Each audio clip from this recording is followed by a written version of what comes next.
Сәлем достар, менің каналыма қош келдіңіздер. Бүгін біз сіздермен осындай ерекше нәзік келетін лимонный мусс торт жасаймыз. Мен өзім бірінші рет жасап көрдім, өте керемет шықты. Ең алдымен біз лимонный торт жасап аламыз. Қазір шекер мен лимонның шырынын және 3 жұмыртқаны, 1 лимонның цедрасын алып, барлығын араластырып біз отқа қоямыз. Оттың астын максималкада қоямыз. Сонымен біз тоқтатпай араластырып тұруымыз керек. Өйткені ішінде жұмыртқа болғандықтан оның асты жабысып қалуы мүмкін. Осылай қоймалжың келген кезде оттан өшіреміз де сары майды салып, араластырып, басқа ыдысқа құйып, пищевой пленкамен бетін жауып, тоңазытқышқа минимум 3 сағатқа жібереміз. Немесе бір түнге қалдырып қойсаңыздар да болады. Ал енді торттың бисквитіне көшеміз. Біз ақуызды алып, ішіне кішкене шым-шым тұзды салып, миксермен араластырамыз. Меренга, французская меренга жасаймыз. Осы ақуызды араластырып тұрған кезде біз шекерді 3 немесе 4 бөлікке бөліп салып тұрамыз.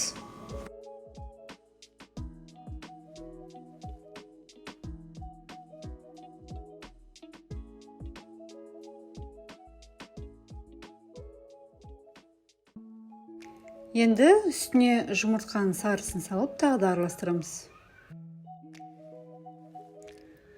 Сұйық май мен сүтімізді құямыз.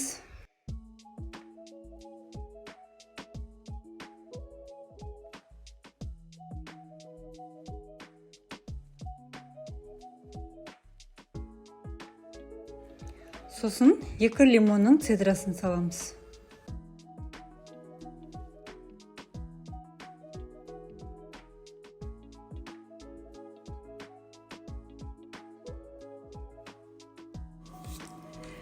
Енді ұнды салып, жақсылап араластырамыз. Мен оның ішіне уже разрыхлитель салып қойдым.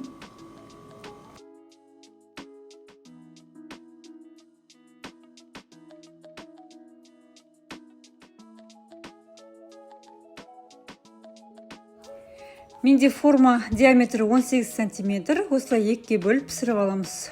150 градуста конвекцияда 20-25 минутқа жібереміз духовкаға.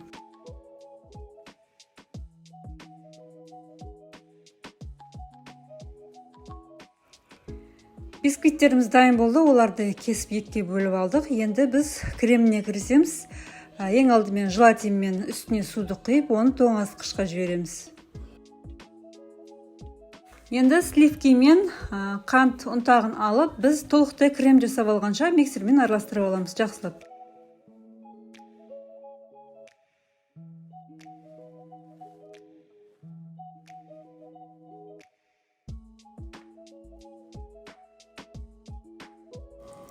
Сливкиді миксермен араластырып, осындай крем жасап алдық. Енді үстіне жаңағы лимонный тортты саламыз.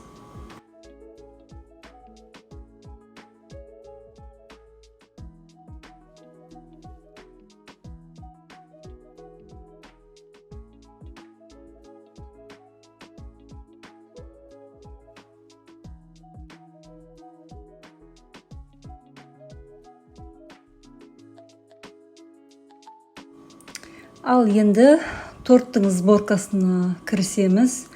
Осылай бисквиттің бірінші бөлігін қойып, осындай ацетатный пленкамен қаптап алуымыз керек.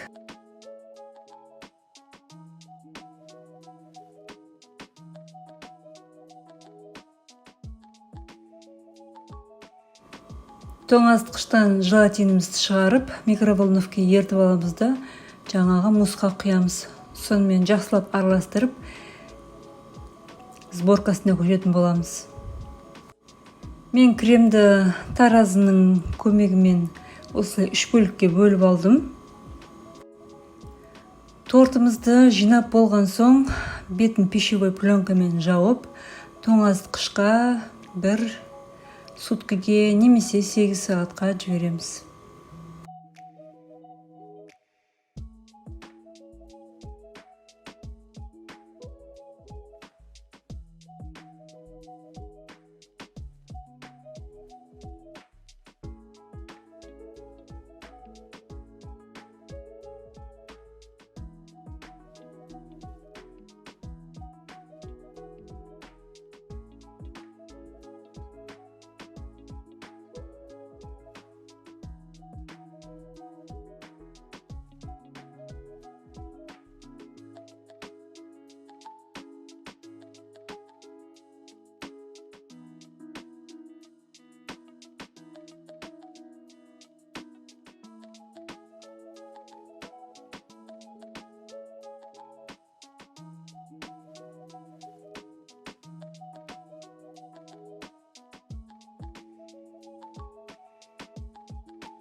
Енді тортымыздың сыртына обтяжка жасауымыз керек. Қазір біз творожный сыр мен сливкиді және сахарный пудраны алып, үшеуін араластырып, жақсылап крем жасап аламыз.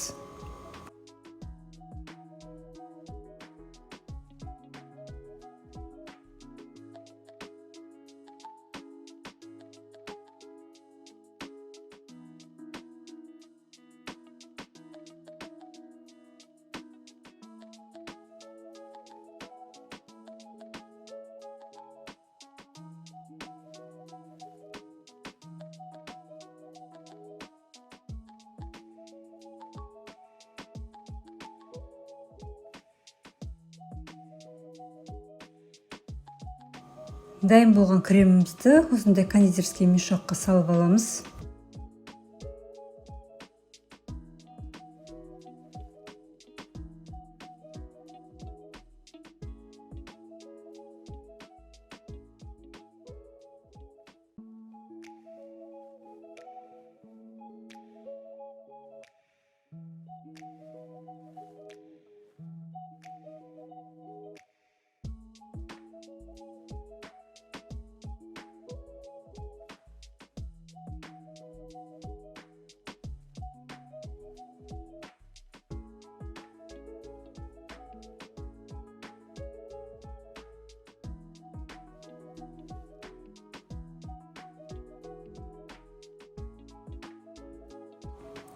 Осындай шпательдің көмегімен торттың бетін тегістеп шығамыз.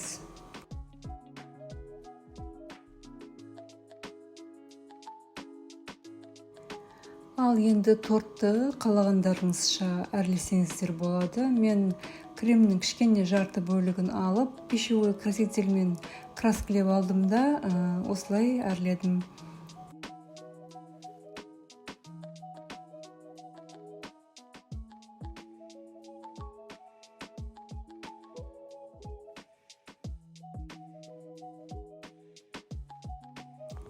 Менімен бірге болғандарыңызға рахмет. Менің каналыма тіркеліп кетуді ұмытпаңыздар. Астарыңыз дәмді болсын, сау болыңыздар.